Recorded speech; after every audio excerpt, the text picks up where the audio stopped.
நாம் இன்று விலைசார் கேள்வி நெகிழ்ச்சி என்பது பற்றி கற்க உள்ளோம்.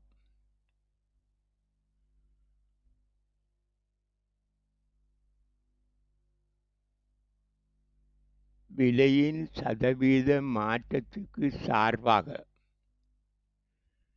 கேள்வித்தொகையின் சதவீத மாற்றத்தை அளவிட்டு காட்டுதல் விலைசார் கேள்வி நெகிழ்ச்சி என அழைக்கப்படும்.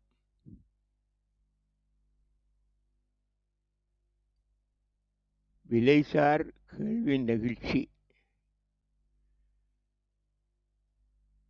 விலையின் சதவீத மாற்றத்துக்கு சார்பாக கேள்வித்தொகையின் சதவீத மாற்றத்தை அளவிட்டு காட்டுதல் விலைசார் கேள்வி நெகிழ்ச்சி எனப்படும். இதைத்தான் நாங்கள் இப்பொழுதும் முதலில் கற்க இருக்கிறோம். விலைசார் கேள்வி நெகிழ்ச்சியை 2 முறைகளில் கணிப்பிடலாம். ஒரு முறை கேள்விக்கோட்டில் ஒவ்வொரு புள்ளியிலும் தனித்தனியாக புள்ளி விலை கேள்வி நெகிழ்ச்சியை கணிக்கலாம். இரண்டாவது, 2 விலைகளுக்கு இடையில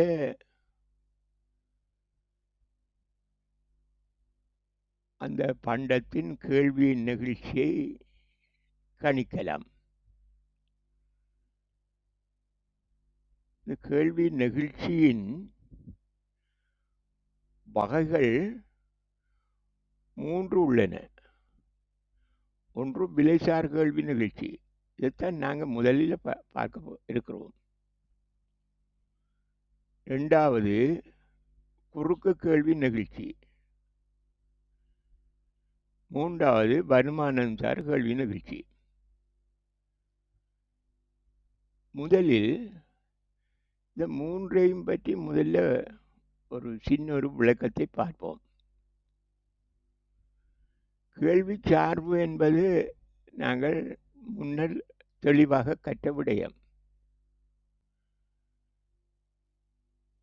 QD சமன் சார்ந்துள்ளது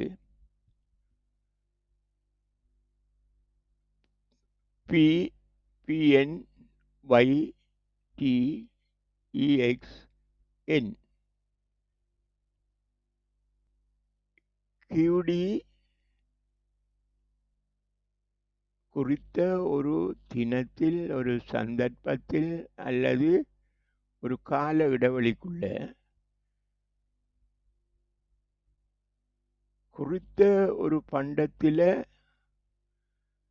பண்டத்தின் கேள்வி QD.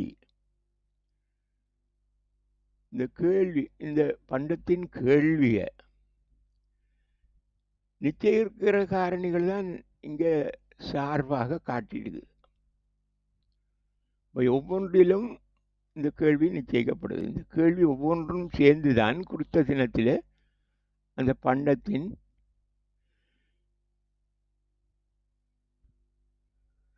கேள்வி அளவை நிச்சயிக்குது. ஆனால் நாங்கள் இப்போ இந்த இவ்வளவு காரணிக்குள்ளேயும் இந்த 3 காரணிகளும் தனித்தனியாக கேள்வி மீது செல்வாக்கு செலுத்துகின்றது என எடுத்துக்கொண்டு கேள்வி மீது செல்வாக்கு செலுத்துகின்ற தொகை ரீதியாக அளவிடக்கூடிய எந்த ஒரு காரணியினதும் என்றால் இந்த ஒவ்வொரு காரணியும் அந்த பொருளின் விலை, ஏனைய பொருள்களின் விலை, நுகர்வோரின் வருமானம் ஒவ்வொன்றையும் தனித்தனியாக எடுத்து காரணி ஒன்றினதும் சதவீத மாற்றத்துக்கு சார்பாக கேள்வியின் சதவீத மாற்றத்தை அளவிட்டு காட்டுவது கேள்வி நெகிழ்ச்சி ஆகும். கேள்வி நகிழ்ச்சி, இந்த ஒவ்வொன்றும் மாறுற நேரத்தில் இந்த கேள்வியில தொகை அளவு அது மாற்றம் அடையும். இந்த மாற்றம் அடைகிறத இதில் மாற்றத்தை அதில் அளக்கிறது. அரிசை சுண்டு கொண்டு அளக்கிறது போல கேள்வி அளவு மாறுறத விலை மாறுற அளவால் பிரிக்கிறது. கேள்வி அளவு மாறுறது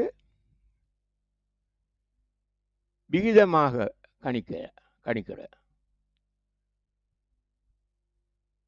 விலை மாறுறதையும் விகிதமாக கணிக்கிற.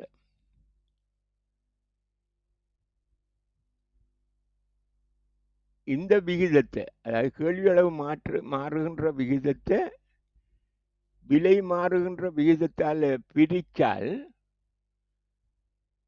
வருகின்ற அளவு விலைசார் கேள்வி நகிழ்ச்சி எனப்படும். மற்றது ஏனைய காரணிகள் மாறாமல் இருக்கக்குள்ள ஏனைய பொருள்கள விலைகள் மாறுற நேரத்தில் ஏனைய பொருள்கள் என்றால் ஒன்று பிரதியீட்டு பொருளாக இருக்கலாம் அல்லது கூட்டுக்கல்வி பொருளாக இருக்கலாம். அந்த பொருள்கள விலை மாறுற நேரத்தில் உதாரணமாக சீனியில விலை மாற சர்க்கரையில கேள்வி அளவு இவ்வளவு மாறுகிறது. சர்க்கரையில கேள்வி அளவில் என்ன மாற்றம் விகிதத்தில் அளவுற. சீனியில விலையில் ஏற்படுற அளவில் சீனி விலை அளவில் ஏற்படுற மாற்றத்தை கணக்கு பார்த்து அதை சர்க்கரையின் கேள்வி தொகையின் விகித மாற்றத்தை, சதவீத மாற்றத்தை அல்லது விகித மாற்றத்தை சீனியின் விலை விகித மாற்றத்தால் பிரித்தால் மாறுறதை சொல்றது குறுக்கு கேள்வி நகிழ்ச்சி. என்றால் சீனி சர்க்கரை அது குறுக்கு. இதில் பார்த்த விலைசார் கேள்வி நிகழ்ச்சி என்றால் அந்த பொருளின் விலை மாறுற நேரத்தில் அந்த பொருள்ற கேள்வி தொகையிலே ஏற்படுற விகித மாற்றத்தை அந்த பொருளின் விலையிலே ஏற்படுற விகித மாற்றத்தால் பிரிக்கிற. விகித மாற்றம் என்றால் விகித மாற்றத்தால் பிரிக்கணும். சதவீதத்தில் கணித்தால் சதவீத மாற்றத்தால் பிரிக்கணும். ரெண்டுலேயும் இதென்றால் உண்டு. கேள்வித்தொகையிட விகித மாற்றத்தை விலை விகித அந்த பொருளின் விலை விகித மாற்றத்தால் பிரித்தால் வாரது விலைசார் கேள்வி நகிழ்ச்சி. குறுக்கு பொருள், அதாவது சீனியின் விலை மாற்ற விகிதத்தால் சர்க்கரையின் கேள்வி மாற்ற விகிதத்தை, சர்க்கரையின் கேள்வி விகித மாற்றம் தான் இது. அதால் சீனியின் விலை மாற்ற விகிதத்தால் பிரித்தால் வாடுறது குறுக்கு கேள்வி நிகழ்ச்சி.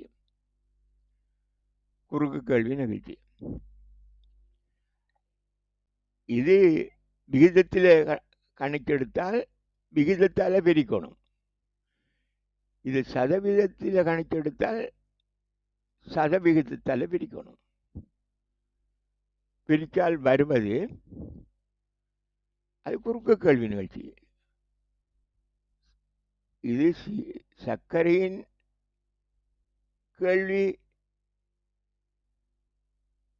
தொகையை சதவீதத்தால் கணக்கெடுத்து இது சீனியின் விலை மாற்றத்தை சதவீதமாக கணக்கெடுத்து இந்த விகிதத்தை தொகை விகித மாற்றத்தை சீனியின் சதவிகித மாற்றத்தால் பிரிக்கலாம். பிரித்தால் வருவது குறுக்கு நிகழ்ச்சி. அடுத்தது மூன்றாவது இது வருமானம். அப்போ ஏனைய காரணிகள் எல்லாம் மாறாமல் இருக்க இது மற்ற ரெண்டும் மாறல.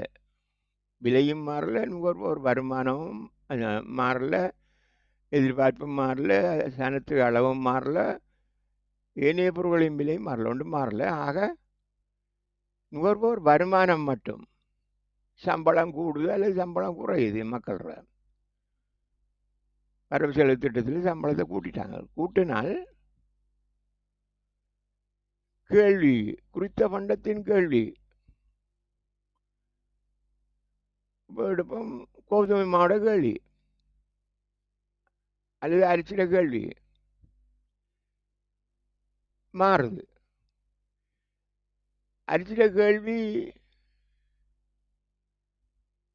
மாறுற விகிதத்தை கணக்கு எடுக்கிற. சம்பளம் கூடுன மாறின விகிதத்தை கணக்கு எடுக்கிற. அப்ப அரிசியில கேள்வி மாறின விகிதத்தை வருமானம் மாறின விகிதத்தால் பிரித்தால் வருவது வருமானம் சார் கேள்வி நிகழ்ச்சி. அப்ப இதுல அரிசியின் கேள்வி மாறுற சதவீதத்தை கணக்கு எடுக்கணும். இது சதவீதம். வருமானம் மாறின சதவீதத்தை சம்பளம் கூடிச்சோ சம்பளம் குறைஞ்சிச்சோ அது சதவீதமாக கணிக்கெடுத்தால் கேள்வியின் சதவீத மாற்றத்தை வருமானத்தின் சதவீத மாற்றத்தால் பிரித்தால் வருவது வருமானம் சார் கேள்வி நிகழ்ச்சி. சதவீத மாற்றத்தில் கணிக்கெடுத்தால் ரெண்டையும் அது ஒன்றில் பிரித்தால் வருவது வருமானம் சார் கேள்வி நிகழ்ச்சி. அப்போ கேள்வி நிகழ்ச்சியை அளவுற 3 வகைகள். ஒன்று விலைசார் கேள்வி நிகழ்ச்சி, அடுத்த குறுக்கு கேள்வி நிகழ்ச்சி, இது வருமானம் சார் கேள்வி நிகழ்ச்சி. இது நிகழ்ச்சியில வகைகள். இப்போ இது உதாரணத்துக்கு நாங்கள் பார்த்தோம்,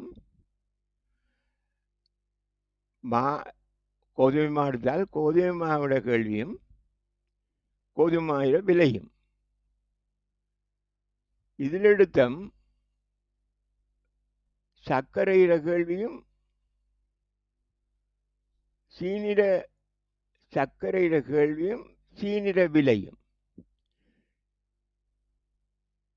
இதில் எடுத்தம்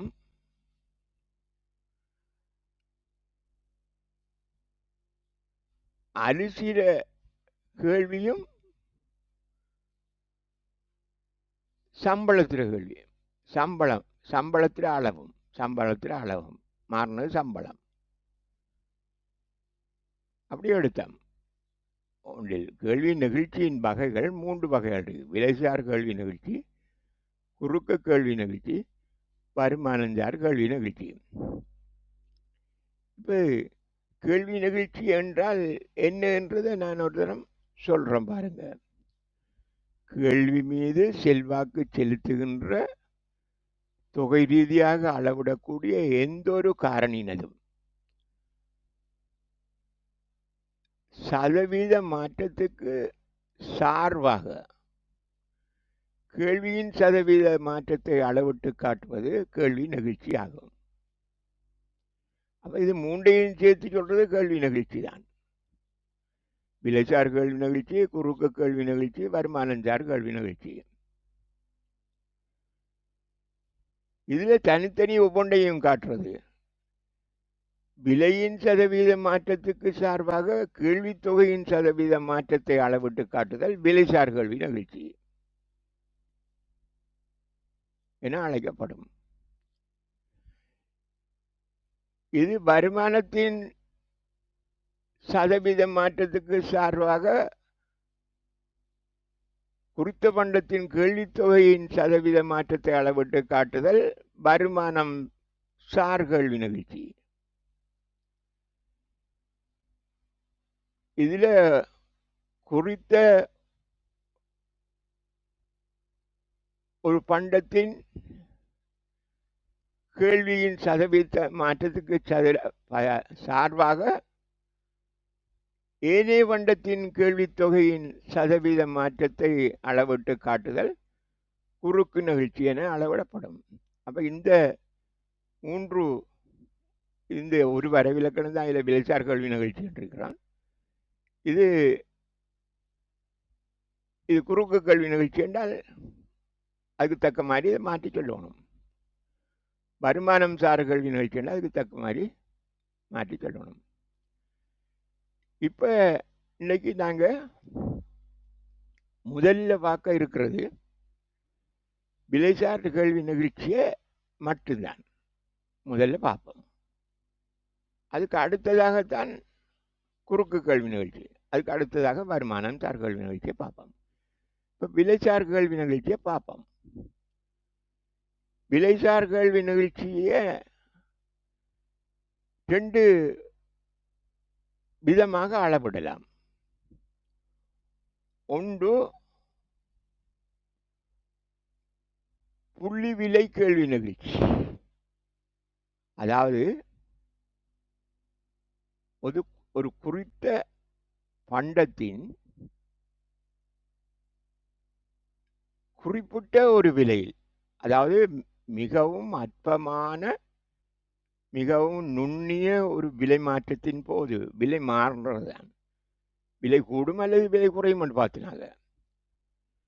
விலை கூடுது அல்லது விலை குறையுது, அப்போ அதில் சதவீத மாற்றத்தை பார்க்கலாம். ஆனால் இது பெரிய மாற்றம் இல்லை, மிச்சம் சின்ன மாற்றம், ஒரு அற்பமான மாற்றம். அதை சதவீதத்தில் அளக்குற. அப்போ அந்த நேரத்தில் அந்த பண்டத்தில் கேள்வி தொகையில் ஏற்படுற மாற்றத்தையும் சதவீதமாக அளவிடுற அல்லது விகிதமாக அளவிடுற. அதுதான் புள்ளி கேள்வி நிகழ்ச்சி என்று சொல்ற, புள்ளி விலை கேள்வி நிகழ்ச்சி. இந்த முதலாவது தான் இது விலைசார் கேள்வி நிகழ்ச்சியில் அளவிடுற ஒரு முறை. தொகை விகித மாற்றம், விகித மாற்றம் போடலாம் அல்லது சதவீத மாற்றத்தையும் போடலாம். இதில் விலை விகித மாற்றத்தை போடுற அல்லது விலையின் சதவீத மாற்றத்தை போடுற. தொகை விகித மாற்றத்தை சதவீத மாற்றத்தால் பிரித்தால் வருவது புள்ளி விலை கேள்வி நிகழ்ச்சி. இதை இப்போ நான் காட்டுவேன், தெளிவாக காட்டுவேன். இங்கே பாருங்க, இதில் நான் என்னத்தை காட்டிருக்கிறேன் என்றால்,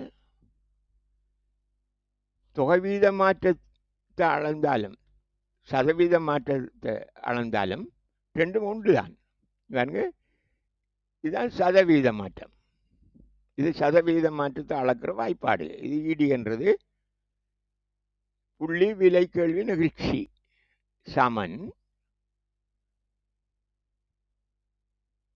இது விளவும் தொகையின் சதவீத மாற்றம். அதை விலையின் சதவீத மாற்றத்தால் பிரிக்கிற. சதவீத மாற்றத்தால் மாற்றம் கணக்கு பார்க்கறதுக்கு விகித மாற்றத்தை 100ஆல் பெருக்கிறது.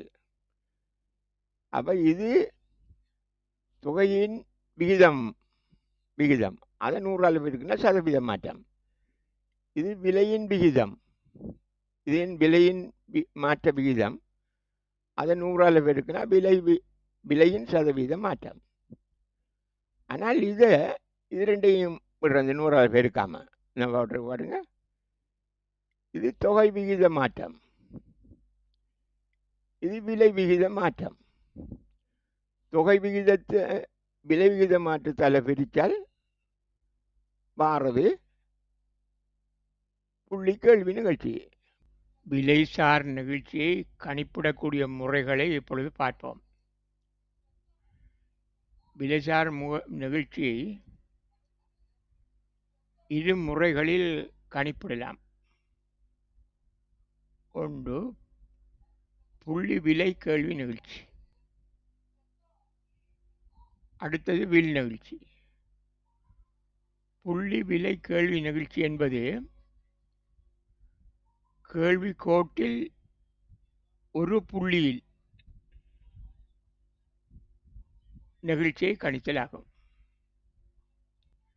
உங்களுக்கு தெரியும், கேள்வி கோட்டில் ஏராளமான புள்ளிகள் இருக்கும். புள்ளிகளால் தான் அந்த கேள்விக்கோடு உருவாகியிருக்கும். அந்த அந்த கேள்விக்கோட்டில் ஒரு புள்ளியில் கேள்வி நிகழ்ச்சியை கணித்தால் அது சொல்கிறது புள்ளி விலை கேள்வி நிகழ்ச்சி. 2 விலைகளுக்கு இடையில் சராசரியான நிகழ்ச்சியை கணித்தால் அது சொல்கிறது வில் நிகழ்ச்சின்னு சொல்கிறது. 2 முறைகளில் விலைசார் நிகழ்ச்சியை கணிக்கலாம். ஒன்று கேள்விக்கோட்டில் ஒரு புள்ளியில்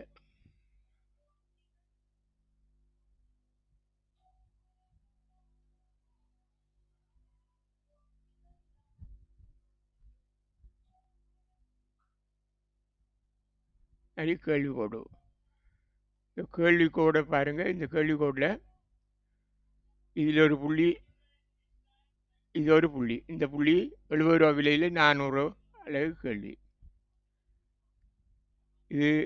இந்த புள்ளி எடுத்தால் இது 50 ரூபா விலையில் 1200 கேள்வி.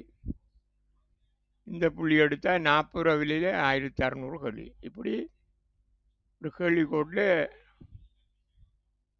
ஏராளமான புள்ளிகள் இருக்கும். இதில் இருக்கிற புள்ளிகள் மட்டுமல்ல, ஏராளமான புள்ளிகள் இருக்குது. இதில் ஒரு புள்ளியில் நிகழ்ச்சியை கணிக்கிறது. ஒரு புள்ளியில் நிகழ்ச்சியை கணிக்கிறண்டால், உதாரணமாக பாருங்கள், இது 40 ரூபா விலையில் நிகழ்ச்சி கணிக்கிறண்டால் இந்த புள்ளியில், அதாவது 40 ரூபா கேள்வி, அதுக்கு 1600 அலகு. இதை சொல்கிறது புள்ளி கேள்வி நிகழ்ச்சின்னு சொல்கிறது. நான் 2 விலைகளுக்கு இடையில் சராசரி நிகழ்ச்சியை கணிக்கிறேன். இந்த புள்ளிக்கும் இந்த புள்ளிக்கும் இடையில் நிகழ்ச்சியை எவ்வளோ வந்து சராசரியாக பார்க்குறது, அது வில் நிகழ்ச்சின்னு சொல்கிறது. வில் நிகழ்ச்சி இரு புள்ளிகளுக்கு இடையில். அந்த சில நேரம் இந்த புள்ளிக்கும் இந்த புள்ளிக்கும் இடையில் என்றால் இது 60 ரூபா விலை, இது 40 ரூபா விலை. இப்போ 2 விலைக்கும் இடையில் சராசரி நிகழ்ச்சியை பார்த்தால் இது 50 ரூபா விலையில் வர நிகழ்ச்சியாக இருக்கும். அது வில் நிகழ்ச்சின்னு சொல்கிறது. இரு விலைகளுக்கு இடையில் நிகழ்ச்சியை கணிக்கிறது, அது வில் நிகழ்ச்சி. ஒரு குறித்த விலையில், அதாவது மிகவும் நுண்ணிய மாற்றம், அதாவது விலை, உங்களுக்கு தெரியும் கேள்வி விதி, அதாவது விலை கூட கேள்வி குறையும், விலை குறைய கேள்வி கூடும். அப்போ அந்த விலை கூடுற நேரத்தில் நிகழ்ச்சியை கணிக்கிறது, அல்லது விலை குறையிற நேரத்தில் நிகழ்ச்சியை கணிக்கிறது. விலை கூடணும் அல்லது விலை குறையணும் நிகழ்ச்சி கணிக்கிறதுக்கு. அப்போ ஒரு விலையில் நிகழ்ச்சி கணிக்கிறேன்னு சொன்னால் அது மிகவும் அற்பமான விலை. இது 40 ரூபா விலை. ஒரு 40 ரூபா 10% 10% விலை கூடுது. 40 ரூபா 10% ஆகுது. அப்போ இவ்வளவு கேள்வி அதில் குறையும். அந்த ஒரு நுண்ணிய ஒரு அற்பமான விலை மாற்றத்துக்கு நிகழ்ச்சி கணிக்கிறது தான் புள்ளி நிகழ்ச்சின்னு சொல்கிறோம். ஒரு அதை சும்மா சாதாரணமாக ஒரு விலையில், ஒரு குறித்த விலையில் நிகழ்ச்சி கணிக்கிறது தான் சொல்கிறது. ஆனால் உண்மை அது இல்லை. ஒரு மிகவும் அற்பமான ஒரு சிறிய விலை மாற்றத்தின் போது நிகழ்ச்சியை கணிக்கிறது. ஏன்னா விலை மாற்றம் இல்லாமல் நிகழ்ச்சி கணிக்க இயலாது. ஒன்றில் விலை கூடுற நேரத்தில் கணிக்கணும், அல்லது விலை குறைகிற நேரம் கணிக்கணும். ஒரு விலையில் நிகழ்ச்சி கணிக்கிறென்றால் அது சொல்கிறது புள்ளி நிகழ்ச்சி என்று சொல்லுவோம். இந்த புள்ளி நிகழ்ச்சியை கணிக்கிற முறைகளை நான் இப்பொழுது உங்களுக்கு விளக்க இருக்கிறேன். இங்கே பாருங்க, புள்ளி நிகழ்ச்சியை கணிக்கிறதுக்குரிய வாய்ப்பாடு, அதாவது சூத்திரம், கணிக்கிற சூத்திரம் புள்ளி விலை கேள்வி நிகழ்ச்சிக்கு தொகை விகித மாற்றத்தை விலை விகித மாற்றத்தால் பிரித்தால், அதாவது நான் முன்னூற்றி சொன்னேன், அரிசியை சுண்டு கொத்தால் அளக்கிற மாதிரி அரிசி ஒரு மூடையை எடுத்து அதில் எத்தனை சுண்டு இருக்குன்னு பார்க்கணுன்றால் அந்த சுண்டு குத்தெல்லாம் அளக்கணும். அது மாதிரி தான் இதில் தொகையில் கேள்வித்தொகையில் ஏற்பட்ட மாற்றத்தை விலையிலே ஏற்பட்ட மாற்றத்தால் பிரிக்கிற இதில் விகிதத்தால் இதுவும் விகிதமாக இருக்கணும், இதுவும் விகிதமாக இருக்கணும், அல்லது சதவீதமாகவும் எடுக்கலாம். அதை நான் முன்னுக்கு சொன்னேன், இப்போ உங்களுக்கு விளங்கப்படுத்தினேன். அப்போ விகித மாற்றம், அந்த விகித மாற்றம் அதை இதான் அந்த அதுக்குரிய சூத்திரம். இது தொகை விகிதம். இது பாருங்க, இங்கே இது விலை, இது கேள்வி தொகை. இது கேள்வி அட்டவணையில் 2 புள்ளிகள் தந்திருக்கு, ரெண்டு புள்ளிகள் தான் தந்திருக்கு, 2 விலைகள் தந்திருக்கு. இந்த 2 விலைகளில் 50 ரூபா விலையில் கேள்வி 1200, 60 ரூபா விலையில் கேள்வி 800. விலை கூட கேள்வி குறையுது. கீழே இருந்து பார்த்தால் விலை குறைய கேள்வி கூடுது. இது கேள்வி விதிக்கு அமைப்பாக இருக்குது. இதில் நிகழ்ச்சியை கணிக்கலாம். நிகழ்ச்சியை கணிக்கிற எப்படி கேட்டால், இதை முதல் தொகை விகிதத்தை எடுக்கிறேன்.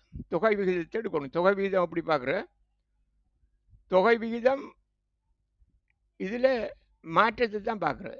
இதில் மாற்றம் பாருங்க எவ்வளவு, இதில் 50 ரூபாயிலேருந்து 60 ரூபாய் ஆகுது, அல்லது 60 ரூபாயிலேருந்து 50 ரூபா ஆகிறதையும் பார்க்கலாம். நாங்கள் 50 ரூபாயிலேருந்து 60 ரூபா எடுக்கிறோம். அப்போ 50 ரூபாயிலே நிகழ்ச்சி பார்க்க போகிறோம். இப்போ நாங்கள் நிகழ்ச்சி பார்க்க போகிறது 50 ரூபான்னு சொன்னால், நாங்கள் நிகழ்ச்சி பார்க்கறது 50 ரூபாண்டால், அப்போ இதில் மாற்றம் தொகை விகிதம், தொகை மாற்றம் 400. அப்போ தொகை விகிதம் எப்படி பார்க்குறோன்னு சொன்னால், இந்த மாற்றத்தை முதல் எழுதணும். டெல்டா கியூண்டா மாற்றம், தொகையில் ஏற்பட்ட மாற்றம் 400. இந்த டெல்டா கியூன்றது 400. கியூன்றது 1800 முதல் இருந்தது. இப்போ 50 ரூபாயிலேருந்து 60 ரூபாய் ஆகுதுன்னு தான் சொன்னேன் நாங்கள். அப்போ 50 ரூபாய் தான் எடுக்கிறோம். அப்போ 50 ரூபா தான், 50 ரூபாயில் உள்ள கேள்வி தான் இதில் வரும். 50 ரூபாயில் உள்ள கேள்வி 1200, இதுக்கு மேலே 400. இது விகிதத்தில் இருக்குது, தொகை விகிதம். தொகை விகிதத்தில் இருக்குது. அதை பிரிக்கணும். இதால் விலை விகிதத்தால் விலையை பாருங்க, விலை 50 ரூபாய் இருந்தது, அப்போ 10 ரூபா கூடி இருக்குது. அப்போ இதில் டெல்டா பி, அதாவது விலை மாற்றம் 10. அப்போ இதில் டெல்டா பி 10. பி முதல் இருந்தது, அப்போ இதில் 50. அப்போ இதில் பி வந்து 50, டெல்டா பி வந்து 10. இதில் தொகை வந்து, இதில் கியூ வந்து தொகை 1200, டெல்டா கியூ வந்து 400. 2 கொடையில் வித்தியாசம் 400. அப்போ இதில் 50 எடுத்தோம்னால் கியூக்கு 1200 எடுக்கணும். அப்போ இது விகிதத்தில் இருக்குது. இது தொகை விகிதம், இது விலை விகிதம். தொகை விகிதத்தை விலை விகிதத்தால் பிரிக்கிறோம். அரணை போட்டிருக்கிறேன் பாருங்க. ஆனால் நாங்கள் இதை தீர்க்கிறண்டால் என்ன ஒன்றும், இது தரையாக்கணும், இதை பெருக்கணும். பெருக்குகிற நேரத்தில் இது கீழே வரும். டெல்டா பி கீழையும் பி மேலேயும். அப்போ இதுதான் இது வித்தியாசம் இல்லை. இதுதான் இது தொகை விகித மாற்றத்தை விலை மீத மாற்றத்தால் பிரிக்கிறோம். இதுதான். அப்போ இப்படியும் எழுதலாம், இப்படியும் எழுதலாம், அல்லது அதை இந்த மாதிரியும் எழுதலாம். இது மாதிரி தான். இதை விட மாறுறோம். இந்த டெல்டா பி இதுக்கு கீழே போடுறோம், டெல்டா கியூவை இங்கே போடுறோம், இந்த கியூவை இங்கே போடுறோம். இப்போ இதை மாறி போடுறோம், இதை இந்த பக்கமும் இதை இங்கே போடுறோம். இங்கே பாருங்க, டெல்டா கியூங்கள் டெல்டா பி தர பிங்கள் கியூ. அது இதுவும் அதே தான். இதை என்னென்னு சொன்ன நாங்கள் போய் தொகை விகித மாற்றத்தை விலை விகித மாற்றத்தால் பிரிக்கிறோம். இதுவும் அதுதான். இதில் முழுமையான விட தொகை வீத மாற்றத்தை வெளி வீத மாற்றத்தால் பிரித்தால் இப்படித்தான் டெல்டா கியூவை டெல்டா பியால் பிரித்து டெல்டா கியூங்கள் டெல்டா பி தர பிங்கள் கியூ இதுவும் இதுவும் ஒன்றே தான், இல்லை எந்த வித்தியாசமும் இல்லை. அப்போ இந்த சமன்பாடு எழுதினாலும் சரிதான், இந்த சமன்பாடு எழுதினாலும் சரிதான், இதை எழுதினாலும் சரிதான். புள்ளி நகழ்ச்சிக்குரிய சமன்பாடு நாங்கள் உரையாக சொல்லணும் என்றால் இப்படி சொல்லணும். புள்ளி விலை கழிவு நிகழ்ச்சி தொகை விகித மாற்றத்தை விலை விகித மாற்றத்தால் விரிக்கிறது. புள்ளி விலை கழிவு நிகழ்ச்சிக்குரிய சூத்திரம் என்னென்னு கேட்டால் இப்படியும் சொல்லலாம். டெல்டா கியூங்கள் கியூ தர பிங்கள் கியூ. அப்போ இனி நான் உங்களுக்கு இது ரெண்டையும் முட்டி போட்டு இதைத்தான் எடுப்பேன். புள்ளி நகழ்ச்சிக்கு இதை எடுக்கிறேன். அப்போ புள்ளி நகழ்ச்சியை கணிக்கிற முறையை நான் இப்போ 3 விதத்தில் காட்ட போகிறேன். அதாவது 3 விதம் என்று சொல்கிறது, அட்டவணையை பார்த்து புள்ளி நகழ்ச்சியை பார்க்குறது, மற்றது வரைவை பார்த்து புள்ளி நகழ்ச்சியை பார்க்குறது, மற்றது சமன்பாட்டை கொண்டு புள்ளி நகழ்ச்சியை பார்க்குறது. இந்த 3ஐயும் நான் இப்போ உங்களுக்கு காட்டுன்றேன். இங்கே பாருங்க, இதுதான் இங்கே பாருங்க புள்ளி நகழ்ச்சிக்குரிய சமன்பாடு. இந்த சமன்பாடுன்னா சூத்திரம், புள்ளி நகழ்ச்சி சூத்திரம்.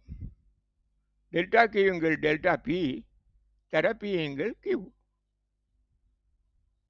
அப்போ இதில் இதை எடுக்கிறேன் 20 ரூபா விலையில். இப்போ இதில் இதில் ஒரு புள்ளி எடுக்கிறேன். ஒரு புள்ளியில் கழிவு நிகழ்ச்சியை பார்க்க போகிறேன். இந்த புள்ளியை எடுத்துருக்கேன் நான் நடிக்கிற புள்ளி. இந்த புள்ளியை சொன்னால் 20 ரூபா விலையில் புள்ளி நிகழ்ச்சியை பார்க்கணும். 20 ரூபா விலையில் கேள்வி 2400 அலகு. அப்போ இந்த 2 தகவலும் வேணும். 20 ரூபா விலையில் கேள்வி 2400. அப்போ விலை மாற்றமும் எங்களுக்கு தெரியணும். விலை மாற்றம் பாருங்க, விலை மாற்றம் இப்படி நேர்கோடான ஒரு கேள்விக்கோட்டில், நேர்கோடான கேள்விக்கோட்டிலையும் சரி, எந்த ஒரு கேள்விக்கோட்டிலையும் சரி, இரு விலைகளுக்கு இடையில், 2 விலைகளுக்கு இடையில் 30 ரூபாயும் 20 ரூபாயும் எடுத்தால் 2 விலைக்கும் இடையில் கேள்விக்கோடானது இந்த வடிவத்தில் இருக்கும், இப்படி இருக்கும். இதை சரி பண்ணி சொல்கிறோம், சாய் பண்ணி சொல்கிறாங்க. இதை கணிதத்தில் சாய் பண்ணி சொல்லுவாங்க. ஆனால் இங்கே நாங்கள் அந்த சாய்வை எதிர்பக்கமாக சொல்கிறது. சாய்வின் எதிர்பக்கம். அதாவது இங்கே பாருங்க, எதண்டான ஒரு விலை மாற்றத்தை எடுக்கணும். இங்கேருந்து இங்கே எடுக்கணும், அல்லது இதிலேருந்து இங்கே எடுக்கணும். இதில் சாய்வை பாருங்கள், இந்த சாய்வு எல்லாம் ஒரே மாதிரி தான் இருக்கும். அது மட்டும் இல்லை, இந்த 20 ரூபா விலை மாற்றத்துக்கு இந்த புள்ளிக்கும் இந்த புள்ளிக்கும் இடையில் பாருங்கள் சாய்வை அதே தான். இந்த 80 ரூபாய்க்கும் இந்த சைபர் விலைக்கும் இடையில் சாய்வை பாருங்கள், அதே சாய்வு தான், எல்லாம் ஒரே சாய்வு தான். அப்போ சாய்வில் எல்லா இடத்துலையும் ஒரே சாய்வு தான் இருக்கும். இப்போ இதில் பாருங்கள், இதில் நாம் இப்போ 2 விலையை எடுக்கணும். 20 ரூபா விலையில் பார்க்குறோன்னு சொன்னால் 30 ரூபா விலையையும் பார்க்கணும். இந்த கேள்விக்கோட்டில் 30 ரூபா விலையில் இருக்குது கேள்வி. 30 ரூபா விலையில் 2000, 20 ரூபா விலையில் 2400. அப்போ இது ரெண்டையும் எடுக்கணும். அல்லது 20 ரூபா விலையும் 10 ரூபாயும் எடுக்கணும். நாங்கள் பார்க்க போகிறது புள்ளி நிகழ்ச்சி இதுக்குத்தான். ஒன்றில் மேலுக்கு விலை கூடுறதை பார்க்கணும், அல்லது கீழுக்கு விலை குறைகிறத பார்க்கணும். அப்போ இதில் நான் ஒன்றெடுக்கிறேன், ஒன்றெடுப்போம். எடுத்தால் இதில் மாற்றம் விளையாண்டு பாருங்க.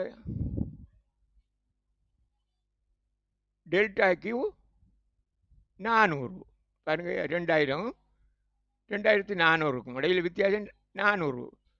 அதான் இதில் போட்டிருக்கு 400. விலை மாற்றம் விளையாண்டு பாருங்க. 10 20 ரூபாயிலேருந்து 10 ரூபாய் ஆகுது. 10 ரூபா. அப்போ 400 10 தர பி எவ்வளவு? நாங்கள் இப்போ பார்க்க வேண்டியது 20 ரூபாய்க்கு. அப்போ 20 ரூபாய் போடணும். 20 ரூபா விலையிலாம் நெகிழ்ச்சி பார்க்க போகிறோம், புள்ளி நெகிழ்ச்சி. எந்த விலையில் பார்க்க போகிறோம் அந்த விலையை போடணும். அந்த விலை 20 ரூபா விலை. 20 ரூபா விலையில் கேள்வி எவ்வளவு? கேள்வித்தொகை 2400. அப்போ இதில் 2400 எழுதணும். இடத்துல நான் 2240 போட்டுட்டேன். இல்லை, இது 2400 இடத்துல 2400 போடணும். அப்போ இதில் பிக்கு பதிலாக 20, கியூ பதிலாக 2400. 2400 போடுறோம்னு கேட்டால் 20 ரூபா விலையில் கேள்வி 2400. அப்போ 2400 தான் இதில் போடணும். கியூ பதிலாக 2400, பிக்கு பதிலாக 20. சரியா? Delta Q 400, delta P 10. அப்போ இதை சமன்பாடை செய்தால் 10/3 வரும். இதை பிரித்தா 10/3. அப்போ 10/3 தசமதானத்தில் வச்சால் 3.33 அப்படி என்று போகும். இது புள்ளி நெகிழ்ச்சி 3.33. அப்போ 20 ரூபா விலையில் புள்ளி நெகிழ்ச்சி 3.333. அப்போ இது கேள்வி கோட்டில் புள்ளி நெகிழ்ச்சி பார்க்கறது. இப்போ நாங்கள் இந்த கேள்வி கோட்டில் இன்னொரு புள்ளியிலையும் பார்க்கலாம். 50 ரூபா விலையில் பார்க்கறால் இந்த 20 இருக்கிற இடத்துல 50 போடணும். இந்த 2400 இருக்கிற இடத்துல 1200 போடணும். விலை மாற்றத்தை ரெண்டு பக்கத்திலையும் ஒன்றில் மேலுக்கு இருக்கிறத எடுக்கலாம், இல்லை கீழே இருக்கிறத எடுக்கலாம். விலை மாற்றத்தை எடுக்கலாம். அப்போ அதில் 400 தான் வித்தியாசம். அப்போ 400 விலை மாற்றம் 10, தொகை மாற்றம் 400. அப்போ அதை செய்தால் அதுக்குரிய நிகழ்ச்சி வரும். இனி அடுத்தது பாருங்க, என்ன அடிக்கிறது? இது கேள்வி அட்டவணை. கேள்வி அட்டவணையில் 50 ரூபா விலையில் நிகழ்ச்சி பார்க்கலாம், அல்லது 60 ரூபா விலையில் புள்ளி நிகழ்ச்சி பார்க்கலாம். அப்போ இரு விலைகளுக்கு இடையில, இந்த ரெண்டு விலைகளுக்கும் இடையில நாங்கள் வித்தியாசத்தை பார்க்கணும், டெல்டாவை பார்க்கணும். Delta Q 400. இங்கே பாருங்க, டெல்டா கியூ 400. டெல்டா பி ரெண்டுக்கும் இடையில வித்தியாசம் 10. 400 10. 50 ரூபா விலையில் பார்க்குறால் 1200 கியூவுக்கு போடணும். விலைக்கு பிக்கு போடணும், 50 போடணும். 50 ரூபாயில் பார்க்கணும். அப்போ 1200. அப்போ இதில் 5/3 வரும். அப்போ விட 1.666. அப்போ அட்டவணையில் பார்க்குறோம் இப்படி. இப்போ நம்ம 60 ரூபா விலையிலையும் பார்க்கலாம் விரும்பினா. 60 ரூபா விலையில் பார்க்குறோண்டால் இதில் இடத்துல 60 ரூபா வரணும், இதில் 800 அலகு வரணும், 800 வரணும். இதில் 400 தான் வரும். ஏண்டா ரெண்டு இடையில் வித்தியாசம் டெல்டா கியூ 400, விலை வித்தியாசம் 10. அப்போ 400 10. அப்போ இதில் 60, இதில் 800. அப்போ அதுக்குரிய விட வரும். இந்த விட இல்லை, அது வேற விட வரும் 60 ரூபா விலையில் பார்த்தால். இனி அடுத்தது இவ்வாறுங்க, இது சமன்பாடு, கேள்வி சமன்பாடு. இதை நீங்கள் நான் முன்னர் இந்த கேள்வி அட்டவணையை சமன்பாடு ஆக்கிற முறையை கற்பித்திருந்தேன், உங்களுக்கு தெரியும், சரியா தெளிவாக விளக்கி இருந்தேன். இப்போ இதில் ஒரு சமன்பாடு தந்திருக்கு. இதை கொண்டு நாங்கள் கேள்வி அட்டவணையை தயாரிக்கலாம். இப்போ ஒரு விலையில் கேள்வியையும் பார்க்கலாம். இதில் பாருங்க, இதில் 30 ரூபா விலையில் கேள்வியை பார்ப்போம். 30 ரூபா விலையில் இதில் நிகழ்ச்சியை 30 ரூபா விலைக்கு பார்க்க போகிறோம் நாங்கள், புள்ளி நிகழ்ச்சியை. இப்போ 30 ரூபா விலையில் கேள்வி எவ்வளோன்னு கேட்டால் முன்னாங்க பன்னெண்டு இது 1200 1200 கழிக்கணும் 3200. அப்போ 3200 1200 2000. அப்போ 30 ரூபா விலையில் கேள்வி 2000. அப்போ இனி நமக்கு இந்த புள்ளி நிகழ்ச்சி பார்க்குறதுக்கு இன்னொரு விலை மாற்றம் வேணும். அப்போ இதில் இதுக்கு 30 ரூபா பீக்கு 30 ஓட்ட வேண்டாம், இனி 40 போடலாம். அல்லது இல்லை இதில் 40 போட்ட வேண்டால் இதுக்கு 30 போட்ட வேண்டால் இனி 40 போடலாம். 40 போடுங்க நாங்கள் 16 1600. அப்போ 3200 1600 கழிச்சா 1600. 40 ரூபா விலையில் கேள்வி 1600. அப்போ 40 ரூபா விலையில் கேள்வி 1600, 30 ரூபா விலையில் கேள்வி 2000. அப்போ ரெண்டுக்கும் இடையில் வித்தியாசம் டெல்டா கியூ வந்து 400, டெல்டா பி வந்து 10. 30 40 எடுத்து நாங்கள் விலை. அப்போ 10. 30 ரூபா விலையில் கேள்வி எவ்வளோ 30 ரூபாய் போட்டோம். 30 ரூபா விலையில் கேள்வியை நாங்கள் பார்த்தோம் எவ்வளவு இல்லை 30 போட்டால் 1200, 1200 3000 2000. அப்போ இதை செய்தால் இதுலேயும் 10 தான் வருது. அப்போ 10 இதில் 10 3 10 3 பிரித்தால் 3.333. அப்போ உங்களுக்கு இந்த விதமாக 3 விதமாகவும் கேட்கப்படலாம். புள்ளி நிகழ்ச்சியை கணிக்க கேள்வி வரை தந்து போட்டு அதில் 50 ரூபா விலையில் புள்ளி நிகழ்ச்சியை பார்க்க சொல்லலாம், அல்லது 30 ரூபா விலையில் பார்க்க சொல்லலாம், அல்லது 60 ரூபா விலையில் பார்க்க சொல்லலாம். அதுக்கு நீங்கள் பார்க்க தெரிய வேணும். அதே போல் ஒரு அட்டவணையை கேள்வி அட்டவணையை தந்துட்டு அல்லது கேள்வி அட்டவணையில் 2 புள்ளிகளை தந்துட்டு புள்ளி நிகழ்ச்சியை பார்க்க சொன்னால் ஒரு விலையில் புள்ளி நிகழ்ச்சியை நீங்கள் பார்க்க தெரிய வேணும். அதே போல் சமன்பாடை தந்துட்டு ஒரு குறித்த விலையில் புள்ளி நிகழ்ச்சியை கணிக்க சொன்னால் நீங்கள் கணிக்க தெரியணும். இப்போ இதில் 10 ரூபா ஓட்ட மாட்டால் 10 ரூபா விலையில் நிகழ்ச்சி கேட்டால் 10 ரூபாய் 400. அப்போ 3200 400 போனால் 2800 10 ரூபா விலையில் கேள்வி 2800. நமக்கு இன்னொரு கேள்வி வேணும். அப்போ 20 ரூபா விலையில் பார்க்குறேன். 20 ரூபா விலையை போட்டால் 800. 800 ரூபா கழித்தால் 2400. அப்போ டெல்டா கியூ தெரியும், ஒரு டெல்டா பி தெரியும் எங்களுக்கு 10. நிகழ்ச்சியை புள்ளி நிகழ்ச்சியை நாங்கள் பார்க்கக்கூடியதாக இருக்கும்.